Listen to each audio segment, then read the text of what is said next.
Price the lord, ஹல்லேலூயா. கிறிஸ்து இயேசுவில் பிரியமான என் அன்பின் சகோதரிகளே, உங்களுக்கு என் அன்பின் நல்வாழ்த்துக்களை இந்த நேரத்திலே, இந்த புத்தாண்டிலே நான் உங்களுக்கு தெரிவித்துக் கொள்கிறேன். இந்த புத்தாண்டு 2024ஆம் ஆண்டு உங்களுக்கு நல்ல ஆசீர்வாதங்களை ஆண்டவர் இந்த ஆண்டிலே உங்களுக்கு தருவார் என்று விசுவாசிக்கிறேன். ஆண்டவர் உங்களுடைய ஜெபங்களை எல்லாம் கேட்டு உங்களுக்கு நல்ல பதிலை தருவார் என்று நான் விசுவாசிக்கிறேன். எனக்கு மிகவும் பிரியமான அன்பின் சகோதரியர்களே, உங்களுடைய வாழ்க்கையினுடைய அடிப்படை எது என்று இப்பொழுது நாம் ஆராய்வது நமக்கு நல்லது. ஹல்லேலூயா. ஏன்னா இந்த புத்தாண்டில் பல பேர் பல ஜோசியங்களை எல்லாம் நம்பியிருப்பாங்க.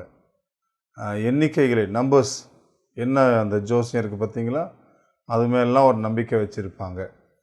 சிலருக்கு இந்த புத்தாண்டில் ஏதாவது வேலை கிடச்சிருக்கும், அதன் மேலே தங்களுடைய வாழ்க்கையை கட்டி எழுப்பியிருப்பாங்க. சிலருக்கு பணம் கிடச்சிருக்கும், அதன் மீது நம்பிக்கை வச்சுருப்பாங்க. எனக்கு அன்புக்குரிய சகோதரர்களே, உங்களுடைய வாழ்க்கையினுடைய அடிப்படை எது என்று இன்றைக்கு நாம் ஆராய்வது நமக்கு நல்லது. ஹல்லேலூயா, பிரைஸ் தி லார்ட். மத்தேயு சுவிசேஷத்தில் 7வது அதிகாரத்தில் ஆண்டவர் ஒரு விளக்கம் கொடுக்கிறார். அது என்னன்னா 24வது வசனத்தில் இருந்து நம்ம அங்கே பார்க்க முடியும். நான் சொல்லியபடியே இந்த வார்த்தைகளை கேட்டு இவைகளின்படி செய்கிறவன் எவனோ அவனை கன்மலையின் மேல் தன் வீட்டை கட்டின புத்தியுள்ள மனுஷனுக்கு ஒப்பிடுவேன். பெருமழை சொரிந்து பெருவெள்ளம் வந்து காற்று அடித்து அந்த வீட்டின் மேல் மோதியும் அது விழவில்லை. ஏனென்றால் அது கன்மலையின் மேல் அஸ்திபாரம் போடப்பட்டிருந்தது. நான் சொல்லிய இந்த வார்த்தைகளை கேட்டு இவைகளின்படி செய்யாதிருக்கிறவன் எவனோ அவன் தன் வீட்டை மணலின் மேல் கட்டின புத்தி இல்லாத மனுஷனுக்கு ஒப்பிடுவான். பெருமழை சொரிந்து பெருவெள்ளம் வந்து காற்று அடித்து அந்த வீட்டின் மேல் மோதின போது அது விழுந்து முழுவதும் அழிந்தது என்றார். ஹல்லேலூயா. எனக்கு பிரியமான சகோதரியர்களே, ஆண்டவருடைய வசனத்தை கேட்டு அதை விசுவாசித்து தேவனுடைய வாக்கை தன்னுடைய வாழ்க்கையின் அடிப்படையாக வைத்திருக்கிறவர்கள், தங்கள் குடும்பத்தை, தங்களுடைய எதிர்காலத்தை வசனத்தின் மீது கட்டி எழுப்பியிருக்கிறவர்களுக்கு ஆண்டவர் சொல்லுகிறாரு, அந்த வீடு, அந்த குடும்பம், அந்த வாழ்க்கை, அந்த மனிதன் வீழ்ந்து போவது இல்லை என்று சொல்லி. ஹல்லேலூயா. எனக்கு அன்புக்குரிய சகோதரர்களே, தேவனுடைய வாக்கு தத்தத்தை பற்றி கொண்டு அதை விசுவாசித்து அதன் மீது தன்னுடைய நாட்களை எந்த மனுஷன் கட்டி எழுப்புகிறானோ அவன் நலமாய் வளமாய் இருப்பான். அவனுக்கு கஷ்டம் வராது நான் சொல்லலை. விசுவாசத்தை அடிப்படையாக கொண்டு, வசனத்தை அடிப்படையாக கொண்டு, இயேசு என்கிற நாமத்தை அடிப்படையாக கொண்டு தன்னுடைய குடும்பத்தை, தன்னுடைய எதிர்காலத்தை கட்டி வைத்திருக்கிறவன் யாரோ அவனுக்கு எந்த ஆபத்தும் வராது, பிரச்சனை வராது, நோய் வராது அப்படிங்கிறதெல்லாம் சொல்லலை. நான் சொல்லலை, வேதமும் சொல்லலை. இந்த வசனத்தை வாசித்து பாருங்க. தேவனுடைய வார்த்தையை கேட்டு இவைகளின்படி செய்கிறவன் எவனோ அவனை கன்மலையின் மேல் தன் வீட்டை கட்டின புத்தியுள்ள மனுஷனுக்கு ஒப்பிடுவேன் என்று தேவன் சொல்கிறார். புத்திசாலி என்று அவனை குறிப்பிடுகிறார். என பெருமழை சொரிந்து பெருவெள்ளம் வந்து காற்று அடித்து அந்த வீட்டின் மேல் மோதியும் அது விழவில்லை. பெருமழை வந்தது, காற்று அடித்தது, வெள்ளம் வந்தது, புயல் வந்தது, எல்லாம் வீட்டின் மீது மோதினது. ஆனால் அந்த வீடு அசையவில்லை. ஏன்னா அந்த கன்மலையின் மேல் அது கட்டி எழுப்பப்பட்டிருந்தது. அப்படியே தேவனுடைய வாக்கு தத்தத்தை பற்றி கொண்டு அதன்படி செயல்படுகிறவன், அவன் மீது எவ்வளவு பெரிய போராட்டங்கள் வந்தாலும், எவ்வளவு பெரிய பிரச்சனைங்க வந்தாலும், எவ்வளவு பெரிய எதிர்ப்புகளும் ஆபத்துகளும் வந்தாலும், அதெல்லாம் வந்தாலும் மோதினாலும் செய்யும், எல்லாம் செய்யும், எல்லா பிரச்சனையும் மோதும், வியாதிகள் வரும், தோல்விகள் வரும், போராட்டங்கள் வரும். ஆனால் விசுவாசி விழுந்து போவது இல்லை. ஹல்லேலூயா, பிரைஸ் தி லார்ட். அவன் விழுந்து போவது இல்லை. அவன் தன் வீட்டை, தன் குடும்பத்தை, தன்னுடைய நாட்களை, எதிர்காலத்தை வசனத்தின் மீது கட்டி இருக்கிறபடினான். வசனம் உறுதி உள்ளது, அது மாற்றம் இல்லாதது. ஆம் என்றால் ஆம், இல்லை என்றால் இல்லை. அது உறுதியானது. எல்லாம் மாறும். இந்த உலகத்தில் இருக்கக்கூடிய நம் கண்களால் காணக்கூடிய எல்லாமே மாறும். மனிதர்கள் மாறுவார்கள், எல்லாம் மாறும். ஆனால் வாக்குத்தத்தம் மட்டும், வசனம் மட்டும், இயேசு கிறிஸ்து மட்டும் மாறவே மாட்டார். அல்லேலூயா. அவருடைய வசனத்தின் மீது தன் குடும்பத்தை வைக்கிறவன், அவருடைய வசனத்தின் மீது தன் தொழிலை வைக்கிறவன், அவருடைய வசனத்தின் மீது தன்னுடைய பிள்ளைகளை வைக்கிறவன், இந்த வசனத்தை அடிப்படையாக கொண்டு தன் எதிர்காலத்தை கட்டி எழுப்புகிறவன், அவனுக்கு போராட்டங்கள் வரலாம், பிரச்சனைகள் வரலாம், சோர்வுகள் வரலாம், தோல்விகள் வரலாம், எதிர்பாராதது சம்பவிக்கலாம். ஆனாலும் எது வந்தாலும், எந்த போராட்டம், எந்த பிரச்சனை வந்தாலும் சரி, ஹல்லேலூயா, வசனத்தின்படி வாழுகிறவன் விழுந்து போவதில்லை. ஆனால் உலகத்தின் மீது பணம், பொருள், தொழில், ஆஸ்தி, அந்தஸ்து, அதிகாரம், பதவி, படிப்பு, பட்டம், இவைகளை மூலதனமாய் கொண்டு, தன்னுடைய சரீர பலம், இவைகளை மூலதனமாய் கொண்டு, இவைகளின் மீது, இவைகளை நம்பி தன்னுடைய நாட்களை கட்டி எழுப்புகிறவன், சிறு காற்றடித்தாலும் அவனுடைய குடும்பம் விழுந்து போகும். ஹல்லேலூயா. வசனம் சொல்லுகிறத கவனிச்சு பாருங்க. 26வது வசனத்தில், நான் சொல்லிய இந்த வார்த்தைகளை கேட்டு இவைகளின்படி செய்யாதிருக்கிறவன் எவனோ அவன் தன் வீட்டை மணலின் மேல் கட்டின புத்தி இல்லாத மனுஷனுக்கு ஒப்பிடப்படுவான். பெருமழை சொரிந்து பெருவெள்ளம் வந்து காற்று அடித்து அந்த வீட்டின் மேல் மோதின போது அது விழுந்தது, விழுந்து முழுவதும் அழிந்தது என்றார். இங்க ஆண்டுடைய வசனத்தை கேட்டு அதன்படி தன்னுடைய குடும்பத்தை கட்டி எழுப்பின, தன் வீட்டை கட்டினவனை குறித்து வேதம் என்ன சொல்லுகிறது? அவன் புத்திசாலி என்று சொல்லுகிறது, புத்தியுள்ள மனுஷன் என்று சொல்லுகிறது. உலகத்தின் மீது, பொருளின் மீது, பணத்தின் மீது, பதவி, பட்டம், இவைகளின் மீது தன் வீட்டை, தன்னுடைய நாட்களை வைத்திருக்கிறவனை குறித்து என்ன சொல்லுது? அவன் புத்தி இல்லாதவன் என்று சொல்லுகிறது. ஹல்லேலூயா. அவன் புத்தி இல்லாதவன். இன்னைக்கு கூட பல சகோதரர்கள் பணத்தை சம்பாதிக்கிறது புத்திசாலித்தனம் என்று நினைக்கிறாங்க. பணம் சம்பாதிக்கணும், பணம் அவசியம்தான், வாழ்க்கைக்கு தேவைதான். ஆனால் அதுவே நமக்கு வாழ்க்கை இல்லை. ஹல்லேலூயா. அதுவே நமக்கு வாழ்க்கை இல்லை. அதுதான், அது இல்லைன்னா என்னால் வாழ முடியாது, பணம் இல்லைன்னா ஒன்றும் செய்ய முடியாது என்கிற ஒரு நிலை இருக்கு பாருங்க. அது முட்டாள்தனம், மதியினம் அது. ஹல்லேலூயா. அந்த அப்படிப்பட்ட பணத்தின் மீது, வேலையின் மீது தன்னுடைய நாட்களை வைத்திருக்கிறவங்க, ஒருவேளை எனக்கு நல்ல வேலை கிடச்சிருச்சு, நல்ல சம்பாதியம் சம்பாதிக்கிறேன், நல்ல வருமானம் இருக்குது, நான் ஒரு வீட்டை கட்டிடுவேன், வேலை கிடச்சிருச்சு, ஒரு கல்யாணத்தை பண்ணிவிடுவேன், வேலை கிடச்சிருச்சு, நல்ல சம்பளம் இருக்குது, வருமானம் இருக்குது என்று எண்ணிக்கொண்டு இருக்கிறவங்க திடீர்னு ஒரு நாள் அவங்களுக்கு அந்த வேலை போயிடுச்சுன்னா அவங்களுடைய நிலையை யோசனை பண்ணி பாருங்கள். உலகம் முழுவதும் ஒரு பொருளாதார வீழ்ச்சி வந்துச்சு. அப்போ எல்லாருக்கும், நிறைய பேருக்கு வேலை இல்லாமல் போச்சு இல்லையா? வேலை இல்லாமல் போனவங்க அந்த வேலையின் மீது நம்பிக்கை வைத்திருந்த நிமித்தம் அவங்க வாங்கியிருந்த கடன்கள், அதிலிருந்து மீள முடியாமல் எத்தனை பேர் அவங்களுடைய வாழ்க்கை ஒன்றும் இல்லாமல் போச்சு. எத்தனை பேர் இறந்தே போனாங்க இல்லையா? அதிலிருந்து மீண்டு வர முடியாமல் இன்னும் எத்தனை பேர் இருக்கிறாங்க? எனக்கு அன்பான சகோதரர்களே, இப்படி உலகபூர்வமான காரியங்கள் மீது தன்னுடைய வாழ்க்கையை கட்டி எழுப்பியிருக்கிறவன், குடும்பமாகட்டும் சரி, பணத்தை அடிப்படையாக கொண்டு தொழிலை வச்சிருக்கிறவங்களா இருந்தாலும் சரி, அவங்களுடைய நாட்கள் எப்படி இருக்கும்? எதிர்காலம் ஆசீர்வாதமாக இருக்காது. ஆரம்ப காலம் வேணால் ஆசீர்வாதமாக இருக்கிறத போல தோணலாம், செழிப்பாக இருக்கிறத போல தோணலாம், எல்லாம் திறமை தோணும், எல்லாம் தோணும்.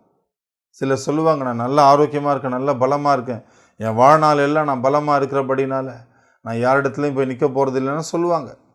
ஆனால் அந்த பலம் போச்சுன்னா எல்லாம் நான் சம்பாதிச்சதுன்னு சொல்லுவாங்க. சரீரத்தின் ஆரோக்கியம் போச்சுன்னா எல்லாமே போயிடும். Price the Lord. இங்கே இப்படிப்பட்ட இப்படிப்பட்ட அதாவது உலகத்தின் மீது உலக பொருளாதாரத்தின் மீது உலக காரியங்களை அடிப்படையாக கொண்டு வீட்டை கட்டி எழுப்பினவங்க, குடும்பத்தை வச்சவங்க, எதிர்காலத்தை வைத்தவங்களை குறித்து பைபிள் என்ன சொல்லுகிறது? அவங்கள மதியினன் என்று சொல்லுகிறது. அல்லேலூயா. புத்தி இல்லாத மனுஷன் என்று வேதம் சொல்லுகிறது. அது மட்டுமல்ல, 27வது வசனத்தில் பாருங்கள், பெருமழை சொரிந்து பெருவெள்ளம் வந்து காற்றடித்து அந்த வீட்டின் மேல் மோதின போது அது விழுந்து முழுவதும் அழிந்தது என்றார். விழுந்து முழுவதும் அழிந்தது அப்படின்னா அதை திரும்பி எடுத்து கட்டவே முடியாது. அதுக்கான பொருள் அதான். விழுந்து முழுவதும் அழிந்தது. திரும்பவும் அதை எடுப்பிக்க முடியாது, திரும்பவும் அதை உருவாக்க முடியாது. ஹல்லேலூயா. திரும்பவும் உருவாக்க முடியாது. எனக்கு அன்பான சகோதரர்களே, உங்களுடைய வாழ்க்கையின் அடிப்படை என்ன என்று யோசிச்சு பாருங்க. மனம் திரும்புங்க. இன்னைக்கு உங்களுடைய வேலையை, பணத்தை, மனிதர்களை, அந்தஸ்தை, இதெல்லாம் ஒருவேளை நீங்கள் வச்சுருக்கிறீங்க அப்படின்னா தயவு செஞ்சு மனம் திரும்புங்க.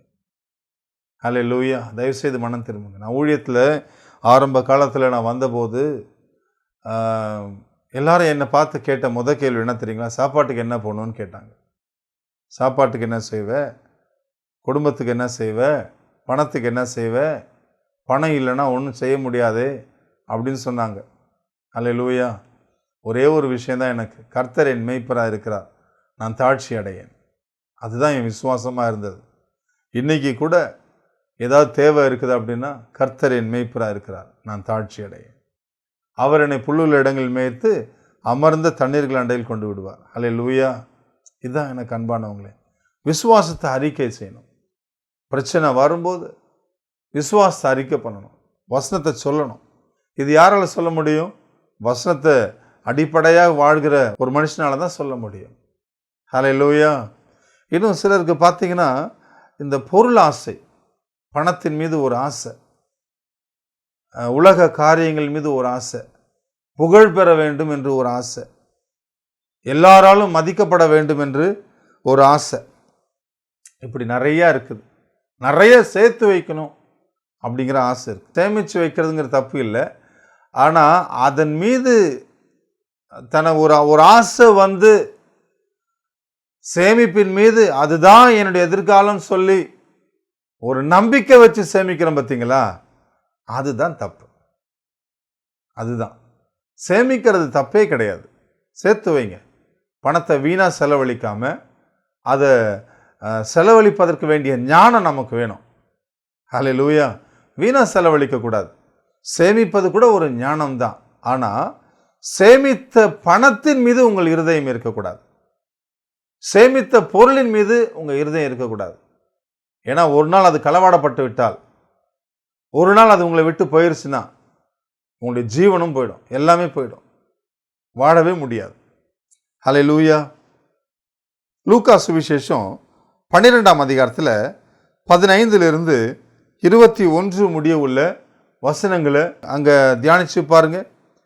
அங்கே ஒரு கதையை ஆண்டவராக இயேசு கிறிஸ்து சொல்கிறார். பின்பு அவர் அவர்களை நோக்கி, பொருளாசை குறித்து எச்சரிக்கையாக இருங்கள், ஏனெனில் ஒருவனுக்கு எவ்வளவு திரளான ஆஸ்தி இருந்தாலும் அது அவனுக்கு ஜீவன் அல்ல என்றார். வசனத்தை சொல்லும் போதே ஒரு விஷயத்தை சொல்லிடுறார். பொருளாசை, பணம் என்பது உங்களுடைய வாழ்க்கையின் அஸ்திபாரம் இல்லை, அது உங்களுக்கு ஜீவன் இல்லைன்னு சொல்லிடுறார். Price the lord. ஹல்லேலூயா. அது உங்களுக்கு ஜீவன் இல்லை. ஆமென். அல்லாமலும் ஒரு உவமையை அவர்களுக்கு சொன்னார். ஐஸ்வர்யம் உள்ள ஒருவனுடைய நிலம் நன்றாய் விளைந்தது.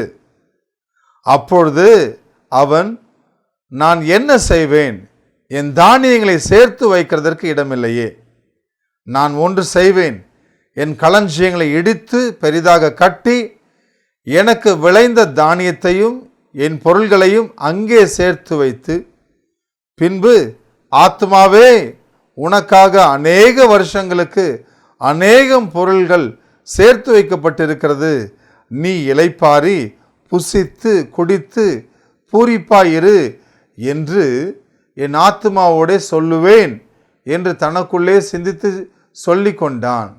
தேவனோ அவனை நோக்கி, மதிகெடனே, உன் ஆத்துமா உன்னிடத்திலிருந்து இந்த ராத்திரியிலே எடுத்துக்கொள்ளப்படும், அப்பொழுது நீ சேகரித்தவைகள் யாருடையதாகும் என்றார். ஹல்லேலூயா. அங்க வசனத்தை கவனிங்க. அங்க ஆண்டவராக இயேசு கிறிஸ்து ஒரு மனிதனை குறித்து சொல்லுகிறார். அவனை பற்றி பேசும்போதே அவன் ஏற்கனவே ஐஸ்வர்யம் உள்ளவன் என்று சொல்லுகிறார். ஐஸ்வர்யம் உள்ளவன், அவனுடைய நிலம் நன்றாய் விளைந்தது. அப்போ அவன் என்ன சொல்கிறான், நான் என்ன செய்வேன், என் தானியங்களை சேர்த்து வைக்கிறதுக்கு இடமில்லை அப்படின்னா, ஏற்கனவே அவனுக்கு கொஞ்சம் இடம் இருந்திருக்குது, குடோன்லாம் இருந்திருக்குது அவனுக்கு ஏற்கனவே, அதுவே அவனுக்கு போதுமானது. இப்போ இன்னும் போதுமானதுக்கு அதிகமாக விளைந்திருக்கிறது, அதை சேமித்து வைக்கிறதுக்கு இடம் இல்லைன்னு சொல்லி இன்னும் கூட குடோன் கட்டி சேமித்து வைப்பேன்னு சொல்கிறான். ஹல்லேலூயா. சொல்லிட்டு, ஆத்மாவே நீ திருப்தியாரு, உன் வாழ்நாளுக்கு வேண்டியதெல்லாம் உனக்கு கிடைச்சிருச்சு, நீ நல்லா சாப்பிட்டு நல்லா குடிச்சிரு என்று சொல்கிறான். ஹல்லேலூயா. பாருங்க, அங்கே ஆண்டவர் அவனை குறித்து என்ன சொல்கிறாரு, மதிகெடனே, முட்டாளே, உன் ஜீவன் இன்னைக்கு ராத்திரி எடுக்கப்படுமே, நீ சேமித்து வச்சதுனால என்ன பிரயோஜனம் என்று சொல்லுகிறார். பிரியமான சகோதரர்களே, நம்முடைய தேவைக்கு மீதி அதிகமாக இருக்கிறது என்றால் அதையும் சேமித்து வைக்கணும்னு சொல்லி அவசியம் இல்லை.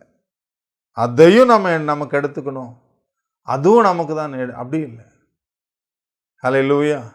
உங்களுடைய வருமானத்துக்கு மிகுதியாய் நீங்கள் சேமித்து இருக்கிறீங்க, அல்லது உங்களுடைய சேமிப்பு அதிகமாக இருக்குது, தேவைக்கு அதிகமாக சேமித்து வைத்திருக்கிறீங்க, உங்கள் பக்கத்து வீட்டில் சாப்பாடு இல்லாமல் இருக்கிறாங்க, உங்கள் பக்கத்து வீட்டு பிள்ளைங்க ஃபீஸ் கட்ட முடியாமல் இருக்குது, அப்போ நீங்கள் அதை போய் கொடுக்கும்போது ஆண்டவர் உங்களை ஆஸ்வதிக்கிறார்.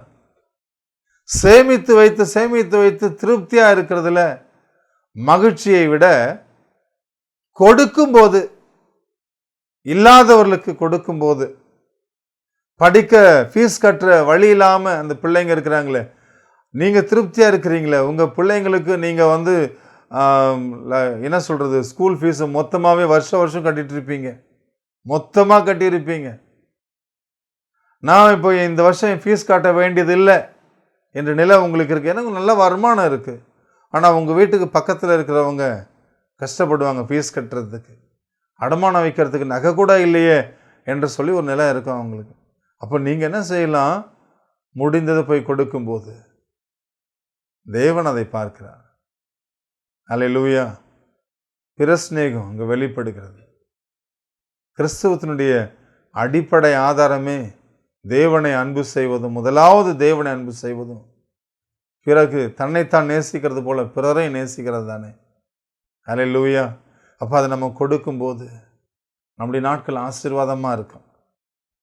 ஊழியங்களில், உங்கள் சபைகளில் சொல்லியிருக்கலாம், உங்களுடைய சர்ச்சில் சொல்லியிருக்கலாம், நம்ம சர்ச்சில் இது குறையாக இருக்குதுன்னு சொல்லியிருக்கலாம், மழை பெஞ்சு நம்ம சர்ச் ஒழுகுதுன்னு சொல்லியிருக்கலாம், உங்கள் வீட்டுக்கு பக்கத்தில் இருக்கிறவங்க பெருவெள்ளத்தில் பாதிக்கப்பட்டு இன்றைக்கி சாப்பாட்டுக்கு வழி இல்லாமல் இருக்கலாம். உங்களுடைய சேமிப்பிலிருந்து நீங்கள் கொண்டு போய் கொடுக்கும்போது, உங்களுடைய சபையின் ஊழியர்களை நீங்கள் தாங்கும்போது, உங்களுடைய ஆலயத்தின் குறைபாடுகளை நீங்கள் சந்திக்க முன்னுக்கு வரும்போது, ஊழிய தேவைகளை சந்திக்க முன்னுக்கு வரும்போது, நீங்கள் உங்களுடைய பணத்தை கொண்டு அவங்களுக்கு சந்திக்கும் போது ஆண்டவர் உங்களை ஆசீர்வதிக்கிறாருங்க. ஆசீர்வதிக்கிறார். உங்களுடைய வாழ்க்கை விசுவாசத்தை அடிப்படையாக கொண்டு வசனத்தின் மீது கட்டி எழுப்பப்பட்டிருக்கிறது என்றால் நிச்சயம் நீங்கள் ஆசீர்வதிக்கப்படுவீர்கள். ஒரு குறைவும் உங்களுக்கு வராது. யோசிங்க பிரியமானவர்களே, இங்கு ஆண்டவராக இயேசு கிறிஸ்து மத்தேயு 12ஆம் அதிகாரத்தில் 20ஆவது வசனத்தில் சொல்லுகிற, தேவனோ அவனை நோக்கி, மதிகேடனே, உன் ஆத்துமா உன்னிடத்திலிருந்து இந்த ராத்திரியில் எடுத்துக்கொள்ளப்படும், அப்பொழுது நீ சேகரித்தவைகள் யாருடையதாகும்? அடுத்த வசனத்தை பாருங்க. தேவனிடத்தில் ஐஸ்வர்யனாய் இல்லாமல் தனக்காகவே பொக்கிஷங்களை சேர்த்து வைக்கிறவன் இப்படியே இருக்கிறான் என்றார். தேவனிடத்தில் ஐஸ்வர்யம் உள்ளவனாய் நம்ம இருக்கணும்னு சொல்லி கொடுக்கிறாங்க. நான் உலகத்தில் ஐஸ்வர்யவனாய் இருக்கிறதை விட, உலகத்தில் பெரிய செல்வந்தனாய் பணக்காரனாய் இருக்கிறதை விட, தேவனிடத்தில் பெரும் செல்வந்தனாய் நாம் இருப்பது நமக்கு நல்லது. ஹல்லேலூயா. எத்தனை பேர் கர்த்தரிடத்தில் பரலோகத்தில் நம்முடைய பொக்கிஷங்களை சேர்த்து வைத்திருப்போம்? எத்தனை பேர் இன்னைக்கு ஆண்டவருடைய சமூகத்தில் நான் பெரும் செல்வந்தனாய் இருக்கிறது நான் இருக்கிறேன்னு சொல்லிக்க முடியுமா? யாராவது சொல்லணும். அப்படிப்பட்ட ஒரு நாட்கள் நமக்கு வேண்டும். அப்படிப்பட்ட ஆசீர்வாதங்கள் நமக்கு வேணும். ஹல்லேலூயா. எனக்கு பிரியமான சகோதரர்களே, இன்றைக்கு ஒரு தீர்மானம் எடுங்க. உங்களுடைய வருமானத்தில் ஆண்டவருடைய ஊழியங்களுக்குன்னு சொல்லி நிறைய பேர் எடுத்து வைப்பீங்க. எடுத்து வைக்கணும், அது நல்லது. எந்த ஊழியமாக இருந்தாலும் பரவாயில்ல. உங்கள் மனசில் நீங்கள் தீர்மானம் பண்ணி நீங்கள் கொஞ்சம் பணத்தை எடுத்து வைக்கணும். சில தொலைக்காட்சி ஊழியங்கள் செய்யலாம், மிஷினரி ஊழியத்தை செய்யலாம், தேவ ஆலயங்களுக்கு கொடுக்க வேண்டியது இருக்கலாம். கொஞ்சம் எடுத்து வைங்க, கொஞ்சம் எடுத்து வைங்க. எடுத்து வச்சா உடனே எனக்கு நான் இன்னைக்கு ஆண்டவருக்கு 100 ரூபாய் நான் எடுத்து வைக்கிறேன், எனக்கு அவர் இன்னைக்கு சாயந்தரத்துக்குள்ளே 1000 ரூபாய் உங்களுக்கு கொடுத்துருவாருன்னு நான் சொல்லலை. நீங்கள் எப்படி எடுத்து வைக்கணும் தெரியுமா? உங்களுக்கு தேவைகள் இருக்கும். ஹல்லேலூயா. அந்த தேவை எனக்கு இன்னைக்கு ஒரு நாள் பரவாயில்ல, இன்னைக்கு நான் ஒரு வேளை சாப்பிடாமல் இருந்தாலும் பரவாயில்ல, இந்த ஒரு வேளை உணவுக்கானதை நான் எடுத்து வைக்கிறேன். ஒருவேளை இன்னைக்கு என் வீட்டில் இன்னைக்கு ஞாயிற்றுக்கிழமையாக இருக்கலாம், இன்னைக்கு நான் கறி சாப்பிடாம வெறும் ரசம் சாப்பாடு சாப்பிட போகிறேன், கறி வாங்கிறதுக்கான காசு சேமித்து வைக்க போகிறேன், எடுத்து நான் கொடுக்க போகிறேன். ஹல்லேலூயா. எனக்கு நல்லா ஞாபகம் இருக்குது, ஒரு சர்ச்சில் ஒரு குருவானவர் இப்படி சொல்லுகிறார். அங்கே இருக்கிற மக்களை பார்த்து, நீங்கள் எல்லாம் பார்க்குறீங்களே இந்த பிரம்மாண்டமான தேவாலயம், இது வெளிநாட்டு பணத்திலிருந்து வந்ததுன்னு சொல்லி நீங்கள் நினைக்கிறீங்க. வெளிநாட்டு பணத்திலிருந்து வந்தது தான் இந்த கட்டப்பட்டது தான் இந்த தேவாலயம். ஆனால் வெளிநாட்டு பணம் எப்படி வந்தது தெரியுங்களா? அங்கே இருக்கிறவங்க எப்படி கொடுத்தாங்கன்னா, அவங்க எல்லாரும் கோட்டீஸ்வரர்கள் அல்ல. அங்கே இருக்கிற சிறு பிள்ளை கூட இன்றைக்கி நான் 2 பிரெட்டு சாப்பிடணுன்னாக்கா இன்றைக்கி நான் பிரெட்டு சாப்பிட மாட்டேன், அந்த பிரெட்டுக்கான காசை நான் எடுத்து வைக்கிறேன்னு சொல்லி இந்த குழந்தைகள் முதற்கொண்டு சேமித்து வைத்தார்கள். இன்னைக்கு ஒருவேளை சாப்பாட்டை நான் குறைச்சிக்கிறேன் என்று குடும்ப தலைவியர்கள் என்ன செஞ்சாங்க? அந்த காசை சேமித்து வச்சாங்க.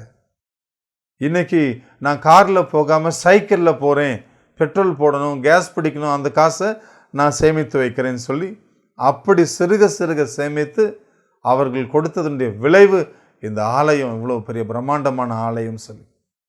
ஹல்லேலூயா. ஏன் நம்ம அந்த வேலையை செய்யக்கூடாது? ஏன் நீங்கள் செய்யக்கூடாது? சேமித்து வைங்க, ஆண்டவருக்கென்று சேமித்து வைங்க, நீங்கள் ஆசீர்வதிக்கப்படுவீங்க. ஹல்லேலூயா. நாம் இப்போ ஜெபிக்க போகிறோம். ஜெபிக்கிறதுக்கு முன்னாடி நான் ஒரு விஷயத்தை உங்களுக்கு சொல்ல நான் விரும்புகிறேன். எனக்கு பிரியமான சகோதரர்களே, நம்முடைய ஆண்டவருடைய ராஜ்யத்தில், பரலோக ராஜ்யத்தில், வானக எருசலேமில் இந்தியர்களுடைய ஆதிக்கம் அதிகமாக இருக்கணும்னு சொல்லி நான் விரும்புகிறேன். ஹல்லேலூயா. பரலோகத்தில் ஆட்டுக்குட்டியானவரை சுற்றிலும் துதிக்கிற கூட்டத்தில் பெருங்கூட்டமாக இந்தியர்களின் கூட்டம் இருக்கணும். ஹல்லேலூயா. ஆமென் சொல்லுங்க. ஹல்லேலூயா. பெருங்கூட்டம் இருக்கணும் அங்கே. அதுக்கு ஊழியங்கள் பெருகணும், அறுவடைகள் பெருகணும். Praise the lord. Hallelujah. India இயேசுவுக்கு சொந்தமாகணும். இந்தியாவில் இயேசுவின் ராஜ்யம் வரணும், இயேசுவின் அரசாங்கம் வரணும், அன்பின் அரசாங்கம், குறைவில்லாத இயேசுவின் அரசாங்கம். இயேசுவின் அரசாங்கம் அன்பின் அரசாங்கம், குறைவில்லாத அரசாங்கம், நிறைவான அரசாங்கம், ஜாதி மதம் இனம் என்ற பாகுபாடு இல்லாத ஒரு அரசாங்கம், இயேசுவின் அரசாங்கம் நம்முடைய இந்திய தேசத்தில் வரணும். இந்தியா இயேசுவுக்கு சொந்தமாகணும். எத்தனை பேருக்கு அந்த பாரம் இருக்கிறது? ஹல்லேலூயா. அப்போ அந்த பாரம் இருக்கிறவங்க எல்லாம் நீங்கள் எங்கே இருந்தாலும் சரி, நீங்கள் வாலிபர்களாக, இளம் பெண்களாக இருந்தாலும் சரி, முதியோர்களாக இருந்தாலும் சரி, நீங்கள் வியாபாரியாக இருந்தாலும் சரி, நீங்கள் எப்படியாவது எந்த விதத்திலாவது ஒரு ஊழியத்தை செய்யக்கூடியவங்களா, பகுதி நேர ஊழியமோ, டிராக்ஸ் மினிஸ்ட்ரியோ, இல்லாட்டி பிரசங்கியாளர்களாகவோ, தெருமுனை ஊழிய கூட்டங்களை நடத்தக்கூடிய ஊழியர்களாகவோ, நீங்கள் எப்படி இருந்தாலும், மருத்துவமனை ஊழியர் செய்கிறவங்களாங்களோ இருந்தால் கூட சரி, எப்படி இருந்தாலும் நீங்கள் எல்லாரும் ஒரு மனமாக கூடி வரணும். அல்லேலூயா. ஆகஸ்ட் மாதத்தில் நீங்கள் எல்லாம் உங்களை எல்லாரையும் கூட்டி சேர்த்து நம்ம எல்லாரும் ஒன்றா சேர்ந்து நம்முடைய தேசத்துக்காக திறப்பில் நிற்க வேண்டும் என்று ஒரு எழுப்புதலை ஒரு இந்திய தேசம் காண வேண்டும் என்று ஒரு வாஞ்சையை ஆண்டவர் எனக்குள்ளே கொடுத்துருக்கிறார். அல்லேலூயா. பல வருஷமாக அந்த வாஞ்சை இருக்கிறது எனக்கு. ஆகவே இந்த வருஷம் அதை ஆரம்பிக்கிறேன். சீலோவாம் ஊழியங்களின் வழியாக அதை ஆரம்பிக்கிறேன். நீங்கள் ஊழியக்காரர்கள், விசுவாசிகள், இந்திய தேசத்தின் மீது பாரம் உள்ளவர்கள், ஆத்தும பாரம் உள்ளவர்கள் எல்லாரும் ஒருமித்து வரணும். நீங்கள் வர வேண்டிய இடத்தை பிறகு உங்களுக்கு அறிவிப்பேன். வரக்கூடியவர்கள், வர விரும்புகிறவர்கள் முதலாவது முன்னதாகவே என்னிடத்தில் நீங்கள் வந்து உங்களுடைய பெயரை பதிவு செய்து கொள்ளும்படி நான் தெரிவித்துக் கொள்கிறேன். நீங்கள் கமெண்ட்ஸில் சொல்லலாம். எனக்கு ஃபோன் நம்பர், என்னுடைய நம்பர் உங்களுக்கு கொடுத்துருப்பேன். அந்த நம்பர்லையும் நீங்கள் எங்களுக்கு வாட்ஸ்அப் மூலியமாக கூட நீங்கள் சொல்லலாம். உங்களுடைய வருகையை நீங்கள் பதிவு செய்யுங்க. அல்லேலூயா. நாம் இப்பொழுது ஜெபிக்கலாம். எங்கள் அன்பின் பரலோக பிதாவே, உம்மை நாங்கள் நன்றியோடு துதிக்கிறோம் அப்பா. உம்மை நாங்கள் முழு இருதயத்தோடு உம்மை ஆராதிக்கிறோம் தகப்பனே. ஆண்டவராக இயேசுவே, இந்த ஆண்டில் அப்பா உங்களுடைய வார்த்தையை நாங்கள் கேட்டு இருக்கிறோம். உமது வசனத்தின்படி எங்கள் வாழ்க்கையை நாங்கள் அமைத்து கொள்ள எங்களுக்கு கிருபை தாரும். ஆண்டவராக இயேசுவே, இன்றைக்கு வசனத்தின் மீது தன் வீட்டை கட்டி எழுப்புகிறவன் அவனை புத்தி உள்ளவன் என்று நீ சொல்லியிருக்கிறீர். காற்றடித்தாலும் மழை பெய்தாலும் சேதம் ஒன்றும் இல்லை என்று சொல்லியிருக்கிறீர். எனக்கு ஆண்டவராக இயேசுவே, எங்கள் அன்பின் தகப்பனே, நாங்கள் போராட்டத்தின் மத்தியில் எங்கள் ஜனங்கள் வாழ்ந்து கொண்டிருக்கிறார்கள். உமது வசனத்தை கடைப்பிடித்து வசனத்தின் மீது தங்கள் வாழ்க்கையை அடிப்படையாக வைத்து வாழ்ந்து கொண்டு இருக்கிறவர்கள் எவ்வளவோ போராட்டத்தில் இருக்கிறாங்க, நோயில் இருக்கிறாங்க, பிரச்சனையில் இருக்கிறாங்க. அவங்க எல்லாருக்கும் தகப்பனே, இப்பொழுதே அவருடைய நோய்களும் பிரச்சனைகளும் நீங்கி போவதாக. தேவரீர் விசுவாசத்தோடு இப்பொழுது ஜெபித்து கொண்டு இருக்கிறவர்களுக்கு அருகாமையில உம்முடைய பிரசன்னம் வரட்டும் ஆண்டவரே. அவருடைய இருதயங்கள் பற்றி எறிவதாக ராஜா. எந்தெந்த இடங்களில் உமது பிள்ளைகள் ஜெபித்து கொண்டிருக்கிறார்களோ அங்கெல்லாம் உங்க பிரசன்னம் வரட்டும். வசனத்தை விசுவாசிக்கிறவர்கள் மீது ஆவியானவர் வந்து தங்கட்டும். சரீரத்தில் இருக்கிற பலவீனங்கள், குடும்ப பிரச்சனைகள், எல்லா போராட்டங்களும், எல்லா மாந்திரிகளும், இருளின் ஆதிக்கங்களும் இயேசுவின் நாமத்தில் என் ஜனங்களை விட்டு விலகி போவதாக. நன்றி ஆண்டவரே. இயேசுவின் நாமத்தில் ஜெபிக்கிறோம் பிதாவே. ஆமென்.